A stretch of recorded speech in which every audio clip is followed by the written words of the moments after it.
యొక్క సమయంలో దేవుడు ప్రతి ఒక్కరు కూడా పిలుస్తూ ఉన్నాడు. ప్రతి ఒక్కరిని పిలుస్తున్నాడు ఆయన.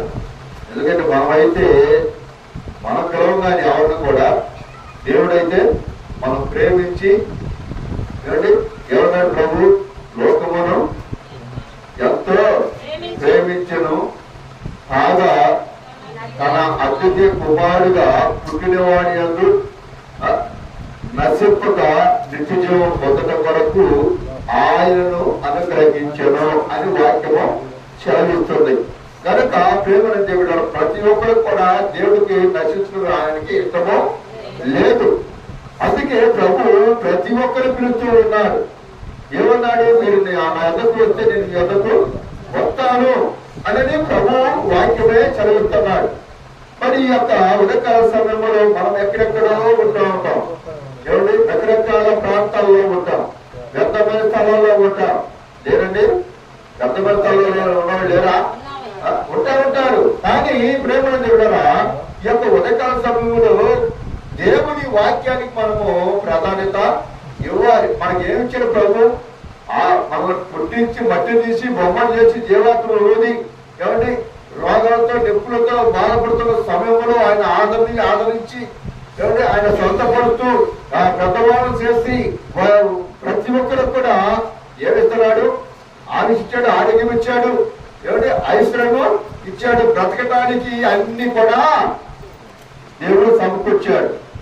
మరి అలాంటి యేసయ్యని మనం ఎందుకు నిర్లక్ష్యం చేస్తున్నాము?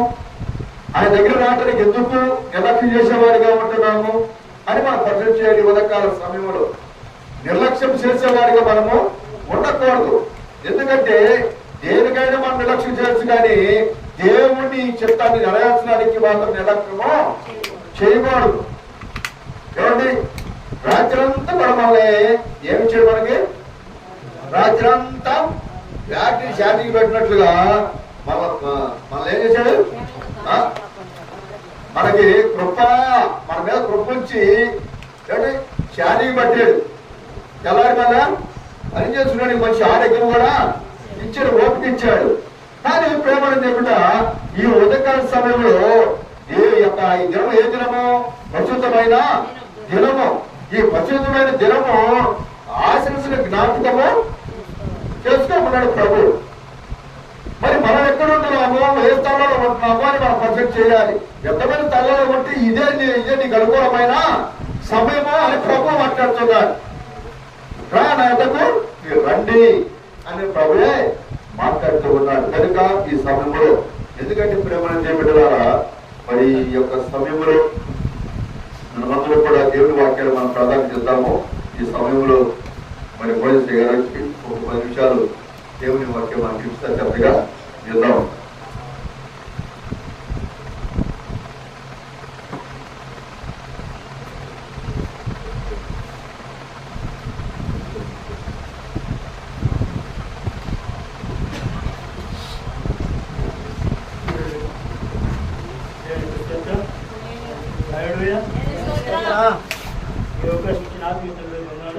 అలాగే నాతో డివిజన్ విశ్వాసులు కూడా నా హృదయపూర్వక వందనాలు తెలియజేసుకున్నాను. పరిశుద్ధ గ్రంథ లేఖన భాగం చదువుకుందాం. పరిశుద్ధ గ్రంథ లేఖన భాగం సామెతలు 15వ అధ్యాయం 33వ వచనం. సామెతలు 15వ అధ్యాయం 33వ వచనం. Page number 5. యెహోవాయందు భయభక్తులు కలిగి ఉండుట జ్ఞాన అభ్యాసములకు సాధనము, ఘనతకు ముందు వినయముండును. చాలా చిన్న అర్థం చేసుకుంది. మమ్మల్ని మిక్కిలిగా ప్రేమించిన మా ప్రియ పనులకు తండ్రి నీకు వేలాది వందనాలు స్తుతులు స్తోత్రాలు ప్రభా. ఎందుకన్నా తండ్రి గడిచిన ఆదివారం నుంచి ప్రభా ఈ ఆదివారం వరకు మేము సజీవ లెక్కలు వచ్చిన విధానం పెట్టి ప్రభా నీకు వందనాలు స్తుతులు స్తోత్రాలు చెల్లించుకుంటున్నాను నా తండ్రి. నా తండ్రి అడుపుని అవాకుని ఎందుకు కొనిగాడు ప్రభా నీ బలిపడంత చేరి నిలబడి ఉన్నాను నా తండ్రి. ఆనాడు నరమిత్రుడా చక్కగా నిలబడు, నేను మీతో మాట్లాడతాను ప్రభా. అలాగే నేను నిలబడి ఉన్నాను తండ్రి, మీరు నాతో మాట్లాడండి, నీ ఆత్మను నాతో ఉంచిన ప్రభా, వ్యర్థమైన మాటలు కల్పితమైన మాటలు నా నోటికి రానికుండా ప్రభా, నీ స్వచ్ఛమైన మాటలు జీవం కలిగిన మాటలు నా నోటికి దయచేయమని అడుగుతున్నాను తండ్రి. ఇక నా తండ్రి ఈ వాక్యాన్ని ఉంచుండవు, ఈ వాక్యాన్ని అర్థంగా పోనీకుండా ప్రభా, హృదయంలో భద్రపరుచుకున్న నిమిషం సహాయం దయచేయమని యేసుక్రీస్తునామములో అడిగిస్తున్నాం తండ్రి. దేవునికి స్తోత్రం, దేవునికి స్తోత్రం. ప్రభునందు ప్రియమైన దేవుని బిడ్డలారా, మన ప్రభువును రక్షకుడైన యేసుక్రీస్తునామములో మీ అందరికీ మరొకసారి నా హృదయపూర్వక వందనాలు తెలియజేసుకున్నాను. పరిశుద్ధ గ్రంథం లేఖన భాగం సామెతల గ్రంథం 15వ అధ్యాయం 33వ వచనం. యెహోవా యందు భయభక్తులు కలిగి ఉండుట జ్ఞాన అభ్యాసమునకు సాధనము, ఘనతకు ముందు వినయముండును. దేవునికి స్తోత్రం. యెహోవా యందు భయభక్తులు కలిగి ఉంటారు.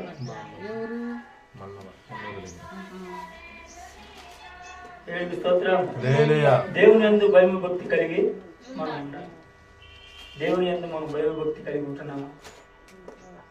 ఆలోచించేది ప్రేమ సహోదరి సహోదరుడు, దేవుని యందు భయభక్తి కలిగి ఉంటే మనకేం వచ్చిందట? జ్ఞానం వచ్చిందట. ఏ జ్ఞానం? ఈ లోక సంబంధమైన జ్ఞానం కాదు మనకు కావాల్సింది. ఈ లోక సంబంధమైన జ్ఞానం మన అందరూ ఎత్తాడు. మరి పరలోక సంబంధమైన జ్ఞానం దేవుడు మనకు ఎత్తున్నాడు. ఎత్తున్నాడు ఇట్లేదండి. పరలోక సంబంధమైన జ్ఞానం మనకు ఎత్తున్నాడు. ఏ జ్ఞానం అది? బైబిల్లోని వాక్యం చదువుకోవడానికి, దేవుని యందు భయభక్తి కలిగి నిలబడటానికి, మన చెడు ఆలోచన మన మనసులోంచి తీసివేయడానికి ఆయన జ్ఞానము ఇస్తున్నాడు. జ్ఞానం జ్ఞానం మనకి ఇస్తున్నాడు. మరి ఘనత ముందు వినయముండు. ఘనత అంటే 10 రూపాయలు సంపాదించాలని గొప్ప చెప్పుకుంటాం. లేదు, ఒకప్పుడు 10 రూపాయలు జేబులో ఉండేదంటే అది గొప్ప. అవునా? ఇప్పుడైతే 10 రూపాయల ఆడ 10 రూపాయలు ఇవి కాదు, 3 కోట్లు 4 కోట్లు కావాలి. అదే మాకు గొప్ప. అవునా? ఒకప్పుడు అయితే 10 రూపాయలు జేబులో ఉంటే చాలు, పెద్ద గొప్పగా అని గొప్పగా చెప్పుకుంటారు. అవునా? ఆ గొప్ప కాదు మనకు కావాల్సింది. దేవుని యందు మనం భయభక్తి కలిగించినప్పుడు దేవుడు మనం మెచ్చుకుంటే ఆయన మనం గొప్పగా చేస్తాడు. అవునా? మనం గొప్పగా చేస్తాడా చేయడా? నేను ఎందుకు పనికిరాను అండి? నన్ను ఈరోజు నిలబెట్టే కారణం ఎవరు? ఏమండి? దేవుడేనా? మరి మనం ఏం చేస్తున్నాం? గంటగా నిలబడుతున్నావా? గొప్పగా నిలబడుతున్నావా? నిలబడలేకపోతున్నాం. కారణం మనలో ఉన్న అవిధేయతల వల్ల మనం నిలబడలేకపోతున్నాం. చూడండి, ఏదైనా ఎవరన్నా ఒక ఎమ్మెల్యే కానీ ఎంపీ కానీ ఎవరైనా వచ్చారనుకోండి, ఈ గ్రామ సర్పంచ్లే లేకపోతే మెంబర్స్ వచ్చారనుకోండి, అది ముందు ఎలా ఉంటాం? ఏమండి చెప్పండి అయ్యా, మీరేం చేస్తే చేస్తానయ్యా. నమస్తే చెప్పండి సార్, ఇలా ఉండి ఉండి నాకు సవాలని చెప్తాం. అదే దేవుని యందు మనం ఎందుకు ఉండలేకపోతున్నాం? దారిని పోతుంటే పాస్టర్ గారు ఎదురు పడుతుంటే ఏం చేస్తాం మనం? ఆయన దారి వస్తుంటే మనం ఆ సందులో నుంచి మేము పక్క వెళ్ళిపోతాం. అదేనా మనకు వినయం, ఘనత? ఏమండి? ఆ వినయం ఘనత పక్క తప్పుకునేమో కాదు మనకు కావాల్సింది. ఒక పాస్టర్ గారు ఎదురు పడుతున్నా కానీ వందనాలయ అని చెప్పి పక్క తప్పుకో. లేకపోతే ఒక పాస్టర్ గారు ఎదురు పడుతున్నా కానీ వందనాలమ్మ అని చెప్పి పక్క తప్పుకో. అది పలకరిస్తే 4 మాటలు పలకరించు. వీళ్ళంతే మాట్లాడతారులే, వీళ్ళంతే చెబుతారులే, నాకుండే నాకుంటాయి, వాళ్ళకుండే వాళ్ళకుంటాయి అని లెక్కనంతనంగా మనం ఏం చెప్తున్నాం? ఏమంటే లెక్కనంతనంగా ఏం చెప్తున్నాం? జ్ఞానాన్ని కోల్పోతున్నాం. సహోదరి సహోదర, మరి అలాగే కీర్తనలు 149, కీర్తనలు 149 5వ వచనం.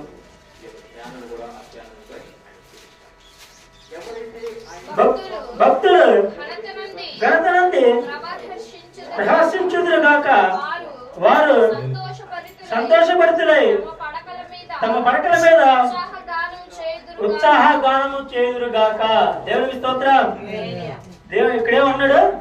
భక్తులు ఘనత నుండి సంతోషభరితులై ఉత్సాహ గానం చేశారు. ఏమండి, ఏ భక్తులు? ఏమండి, ఇప్పుడే కదండి చెప్పింది. ఏ భక్తులు? దేవుని యందు భయము భక్తి కలిగి, దేవుడు అంటే మనసులో వణుకు పుట్టాలి. ఆ వణుకు పుడితేనే మన భయం అనేది వస్తుంది. దేవుడు అంటే మనసులో వణుకు లేకుండా, భయం లేకుండా, వణుకు అంటే గజగజ వణికిపోవడం కాదు. దేవుడు నన్ను చూస్తున్నాడు, నేను ఎక్కడున్నా సరే దేవుడు నన్ను చూస్తున్నాడు, నేను ఏం మాట్లాడుతున్నానో దేవుడు చూస్తున్నాడు అన్న ఆలోచన మన మనసులో ఉండాలి. ఆ మనసులో ఉంటే మనము దేవునికి భయపడతాం. అవునా? ఆ భయం లేకుండా, మన మనసులో ఏది లేకుండా, వాళ్ళంతా చెప్తారులే, ఆ పాస్టర్ గారు అంతే చెప్తారులే, ఈ పాస్టర్ గారు అంతే చెప్తారులే, ఆ అయ్య గారు ఇంతే చెప్తారులే, ఈ అమ్మగారు ఇంతే చెప్తారులే అని లెక్కలను తనకపోతే ఏమైతే ఎందుకు పనికిరాని వారిగా. కానీ దేవుని యందు భయం భక్తి కలిగి ఉన్నవారికి ఇక్కడేమన్నాడు చూద్దాం. సైలెన్స్. ఇక్కడేమన్నాడు చూడండి. భక్తుల ఘనతనుంది ప్రహర్షించుదురుగాక. భక్తులు ఘనత నుండి ప్రహర్షించుదురుగాక అంటే సంతోషంతో దేవుని మాటను ప్రశంసిస్తారన్నమాట. అవునా కదా? మరి ఇక్కడ చూడండి, వారు సంతోషభరితులై తమ పడకల మీద ఉత్సాహగానము చేయుదురుగాక. ఎవరు పడకల మీద సంతోషిస్తారు? ఏమండి, ఎవరు పడకల మీద సంతోషిస్తారు? దేవుని యందు భయభక్తులు కలిగిన వాళ్ళనా, లేకపోతే ఇంకెవరైనా సంతోషిస్తారా? దేవుని యందు భయభక్తి కలిగిన వాడే పడుకున్నా సరే అతని ఆత్మ దేవుణ్ణి సంతోషపెట్టింది. అవునా? మనం మంచం మీద పడుకున్నా సరే, నేల మీద పడుకున్నా సరే, మన మనసు దేవుణ్ణి సంతోషపరిచింది. ఎందుకంటే సంతోషపరచం అంటే పాటలు పాడతాము, వాక్యం చదువుతాం, మన ఆత్మ దేవుణ్ణి సంతోషపెడుతుంది. మన శరీరం వరకే మనలో ఉంటుంది, ఆత్మ ఆయన పెట్టింది. అవునా? ఆత్మ ఆయన సంతోషించబడిపోతే మరి మనం ఎందుకు ఇంకా ప్రతి ఉన్నా మృతులు. అవునా కదా? నేను ఈ మధ్య కాలంలో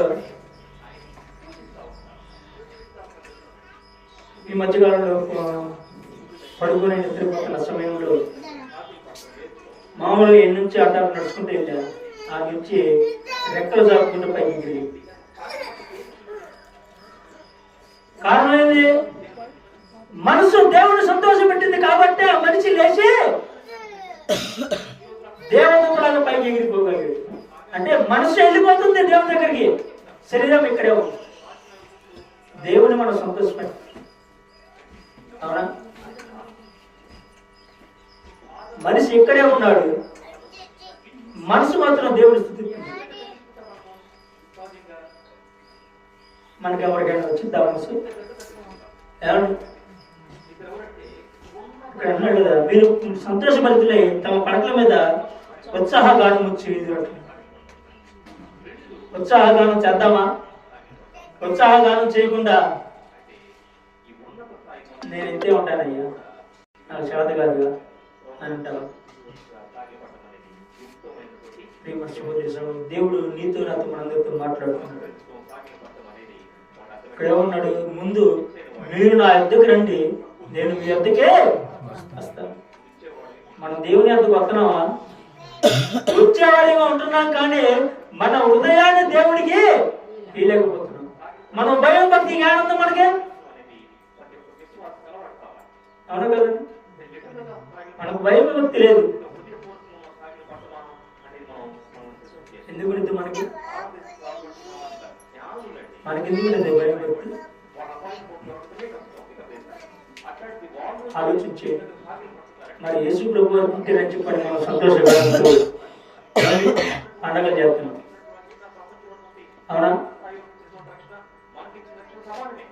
భయంతో చేస్తున్నావా, భక్తితో చేస్తున్నావా? చెప్పండి అండి. భయంతో చేస్తున్నావా, భక్తితో చేస్తున్నావా?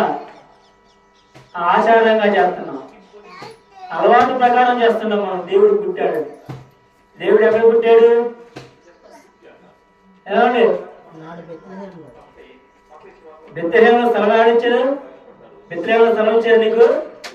పశువుల పాకలో స్థలం ఇచ్చారు నీకు. ఎక్కడిచ్చాడు స్థలం? ముందు నీ హృదయంలో దేవుని స్థలం ఇయ్యి. అప్పుడు నీ హృదయంలో దేవుడు పుడితే నీకు దేవుని స్థలం ఇచ్చిన వాడికి. నీ హృదయంలో స్థలం అయిపోతే నువ్వు ఎన్ని పండుగలు చేసినా, ఎన్ని పప్పాలు చేసినా అంతా వేస్ట్. అవునా కదా? దేవుని యందు భయభక్తి కలిగి ఉంటే దేవునికి నీ హృదయంలో స్థలం ఇస్తేనే దేవుడు నీ హృదయంలో పుట్టినట్టు. మనం ఏం చేస్తాం? దేవుడు నా హృదయంలో ఉన్నాడయ్యా అండి, దేవుడు నా హృదయంలో ఉన్నాడయ్యా అని అంటున్నావు. ఏడుంటున్నావు నీ హృదయంలో? చెప్పండి. నా హృదయంలో దేవుడు ఉన్నాడు అని చెప్పండి. అందరూ చేతులు పైకెత్తండి. ఒకరు చూసి ఒకరు చేతులు పైకెత్తడం కాదండి మనకు కావాలి. నా హృదయంలో దేవుడు ఉన్నాడు అని చేతులు పైకెత్తాలి. ఉండబట్టి మనస్ఫూర్తిగానే నమ్మకంగానే ఉండాలి.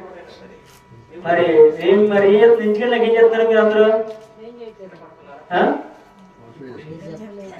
ఇంటికి వెళ్ళాక ఎందుకు ఏం చేస్తున్నారు? ఆ అమ్మాయి ఎట్ట, ఈ అబ్బాయి ఎట్ట, ఆయనట్ట, ఈయనెట్ట, నువ్వెట్ట. ఏమండి? ముసలమ్మ ముచ్చట్లు మాకు తెలుసులమ్మా. ఈ ఊరిలో పోయి పొగలు ముసలి ముచ్చట్లు మాకు తెలుసు. అక్కడ హోటల్ సరిపోయిందా?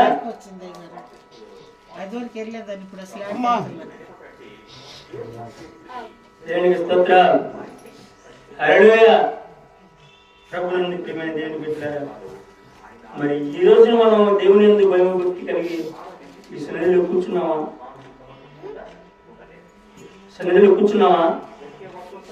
దేవుడంటే భయమేనయ్యా, భక్తేనయ్యా, నేనున్నానయ్యా అంటావు. కానీ నీ మనసు ఎక్కడ ఉంటుంది? నీ భర్త మీద, నీ భార్య మీద, నీ పిల్లల మీద, నీ కూతురు మీద, నీ కొడుకు మీద. ఎవడే? నీ మనసు వాడికి వెళ్ళిపోతుంది, లేకపోతే నీ ఇంటి మీదకి వెళ్ళిపోతుంది నీ మనసు అంతా. ఏడకొచ్చినావు దేవుని యందు భయభక్తి కలిగి లేవు? ఎవడే? మీకు ఒక మాట చెబుతాను. ఇంటికాడ నుంచి ఒక సహోదరుడు బయలుదేరి చర్చికి వస్తున్నాడు.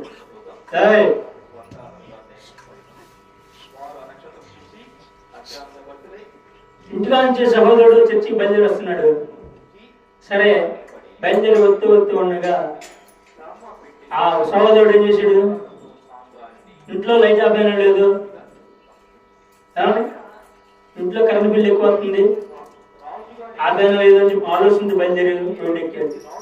ఇది బయలుదేరిన తర్వాతనే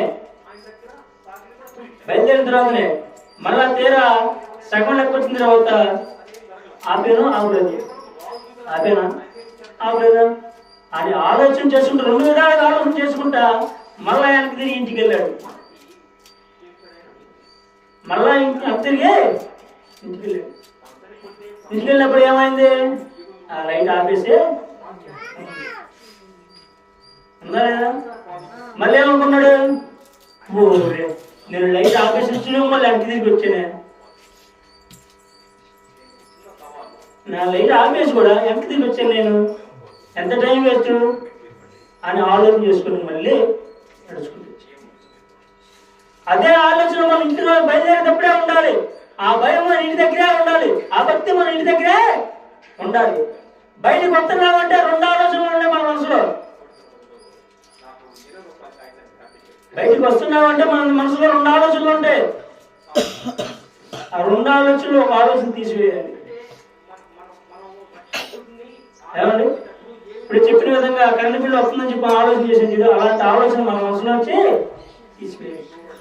అప్పటి నుంచి వచ్చేటప్పుడు దేవుని యందు భయభక్తి కలిగి మనము నడక మొదలు పెట్టాలి. నడక మొదలు పెట్టి సన్నిధిలోకి వచ్చిందా మనం ఏ ఆలోచన మన మనసులోకి రాకూడదు. వచ్చిందా మన మనసు సంచలమైపోతుంది. దేవుని ఎందుకు భయభక్తి ఉండలేకపోతున్నాం. అవునా కదా? మరి మా పెద్దలు చూస్తూ ఉంటారు, చూసుకో చాపుకో, చూసుకో చాపుకో, నిద్రేసుకో. చూసుకో అంటే ఏంది? మనిషి ఆడను ఆడుకోవడానికి గోడ సపోర్ట్ కావాలి, లేదా ఒక సపోర్ట్ కావాలి. అది చూసుకుంటాం ముందు ఇమీడియట్గా మనం. తర్వాత కాళ్ళు చాపుతాం, చాసుకోండి బాగా. ఆ ఎదురు ఎవరున్నా తెలియదు, పక్కన ఎవరున్నా తెలియదు, కాళ్ళు చాపేస్తాం బాగా మాదే అన్నట్టుగా. తర్వాత ఏంది? కనుగోలు చేస్తూ జోలపాటే, జోలపాటలు ఏమైంది? దేవుడు దాసుడు ఏం చెప్తున్నాడు నీకు? నీ సన్నిధిలోకి ఎందుకు వచ్చావు చెప్పండి. ఇప్పుడు నీ దేవుడి సన్నిధిలోకి ఎందుకు వచ్చావు? దేవుడు దాసుడు ఏం చెప్తున్నాడు? అవి నీ హృదయంలో ఉంటున్నాయా?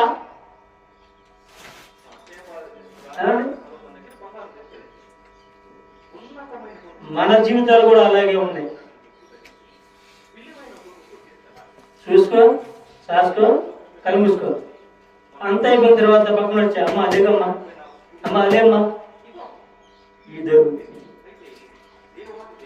మనలో ఎవరున్నారు? ఆ ఇంటి నుంచి బయలుదేరేటప్పుడు ఆడు వస్తూనే ఉన్నాడు మన అనమాట. ఏమండి?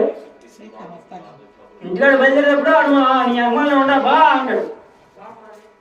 వాడిని చూసేసి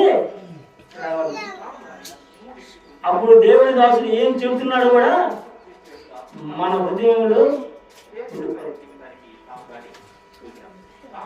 దేవుడు ఇచ్చిన వాక్యం దీవించి నిన్ను మనందరూ ఆశించును కాక. నిన్న ప్రార్థన చేసుకుని మమ్మల్నిగా ప్రేమించిన మా ప్రియ పట్ల తండ్రి,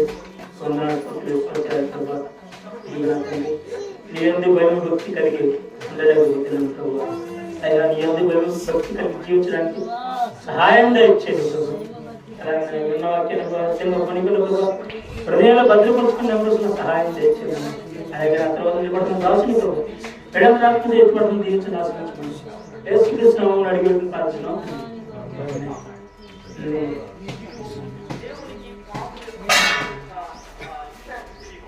దేవునికి స్తోత్రం. హల్లెలూయా, హల్లెలూయా. ఏమైనా చెప్పండి. ఏమైనా భయము భక్తి కలిగి ఉంటే జ్ఞానము వినయము వచ్చింది కదా. భయము భక్తి ఎవరికి ఉంది చెప్పాలి. ఎవరికి భక్తి, ఎవరికి భయం ఉంది? ఆనాడు పరిశుద్ధ గ్రంథము వాక్యమై చదివిస్తుంది. పరిశుద్ధ గ్రంథంలో జ్ఞానులు ఉన్నారు. ఏ జ్ఞానులు వాళ్ళు? తూర్పు దేశ జ్ఞానులు. ఏమండి? తూర్పు దేశ జ్ఞానులు యేసు ప్రభు పుట్టాడని, నక్షత్రము వెలిసిందని, అంటే వాళ్ళ ఆనవాళ్ళు ఏంటి? నక్షత్రమే ఆనవాళ్ళు. అవునా? అవునండి, నక్షత్రమే ఆనవాళ్ళు. అంటే ప్రభు పుట్టాడు, ఆయన ఎలాంటి వాడు? గొప్పవాడు పుట్టాడు, ఆయన లోకానికి సృష్టికర్త. అయితే ఆయన లోకాన్ని ప్రపంచాన్ని ఏలేవాడు ఆయనే అని చెప్పి అనుకొని వారు ఎలా వచ్చారండి? ఎలా వచ్చారు? వాడు భయముతో వచ్చారు. ఎలా వచ్చారండి? భయం. యేసు ప్రభు పుట్టాడు అని వాళ్ళు భయముతో దేవుని వద్దకు వచ్చారు. భయముతో వచ్చిన వారు ఎక్కడికి వచ్చారు? వాళ్ళు దేవుని యొద్దకు వస్తుండగా మధ్యలో ఒక సాతాను మనసు కలిగిన వాడితో తగిలాడు. ఎవడాడు? ఏ రోజు తగిలాడు. ఏ రోజు తగిలితే యేసు ప్రభు పుట్టిన సరే తెలుసు. అయితే అక్కడ ఆయన ఎక్కడున్నాడు అని నాడు అడిగినప్పుడు ఈ ఏ రోజు రాజు అన్నాడు, ఆయన అంటే నాకంటే రాజు అంటే విధుడు రాజు పుట్టాడు అని నేను అన్నప్పుడు ఎక్కడున్నాడని అడిగినప్పుడు ఆ రాజు ఏమన్నాడు? నేనే రాజునైతే నాకంటే రాజు ఎవడు, ఎక్కడ పుట్టాడు అని అంటే వాళ్ళతో అంటూ ఉన్నాడు. అంటూ ఉండగా మనం పంపించేసిన తర్వాత ఇప్పుడు ఆ దగ్గర ఎవరుంటారు? ఏమండి సైన్యం ఉన్నారు. సైన్యానికి ఏం చెప్పాడు? అరే నాకంటే రాజు పుట్టాడంట, నేనే రాజు అయితే నాకంటే గొప్పవాడు అంటాడు, ముందు వాడిని హతమార్చాలి అని చెప్పి లోకంలో ప్రపంచంలో రెండు సంవత్సరాలు బాలులందరూ కూడా వెళ్ళి వదిలించండి అని సెలవిచ్చాడు. చూడండి ఎంత కఠినో రాజు. అయితే వారు దేవుని ఎదుకు వచ్చారు. వారు తెలుసుకొని ఏమన్నారు? మీరు వెళ్ళిన తర్వాత రాజు ఎక్కడున్నాడో కనుక్కొని ఆ రాజును పరామర్శించి మళ్ళీ నాకు వచ్చి చెప్పండి అని అన్నాడు. సరేనయ్యా అని వెళ్ళారు. ఇప్పుడు వాళ్ళు దేవుని వద్దకు వెళ్ళారు. చక్కగా ఎలా వెళ్ళండి, ఎక్కడికి భయమతో వెళ్ళిన తర్వాత దేవుడు చూసిన తర్వాత వాళ్ళకి ఏమొచ్చి ఏం కలిగిందండి? సంతోషము.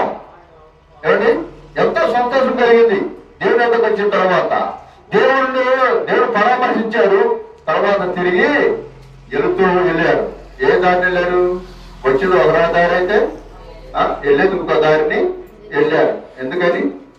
ఎందుకని పరమావహించుడు ఆయన మన ఒప్పు చెప్పేదేంటి? ఏమండి వాళ్ళు సమయాన్ని సద్వినియోగపరుచుకున్నారు. దేవుడి దగ్గరకు వచ్చారు, చక్కగా దేవుడు కలిగి ఉన్నారు. వారికి ఏం కలిగింది? సంతోషము కలిగింది. హల్లెలూయా. ఇప్పుడు విన్నాం కదా, ఏమన్నాము చెప్పాలి. ఇప్పుడు మీరు చెప్పాలి. దేవుడు రాసుకుంటారు ఏమన్నా? వారి పడకల మీద సంతోషించుదని అని అన్నాడు. అవునా? ఎందుకన్నాడు అన్నమాట? దేవుడు వాక్యం ఎందుకు సెలవిచ్చాడు?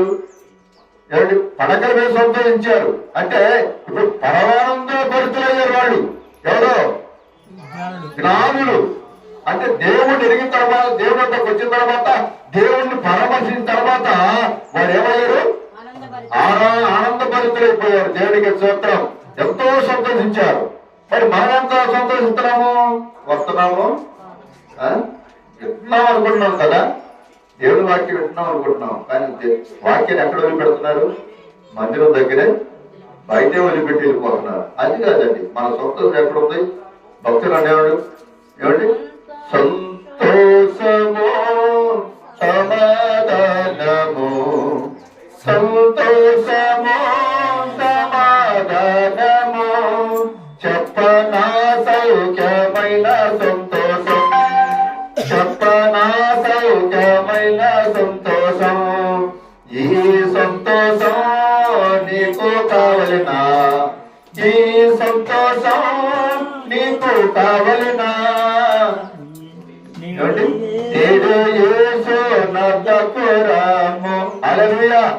ఏమండి? నీకు నాకు ప్రపంచంలో ప్రతి ఒక్కరికి సంతోషం కావాలని ఎక్కడ రావాలి? దేవుని యొద్దకు రావాలి. దేవుడికి స్తోత్రం. దేవుడి చిత్తమైతే మరొకసారి చెప్పుకుందాం. కుటుంబాన్ని దేవుడు దీవించి మనం అందరూ కూడా ఆశించదు కాక. క్షేమ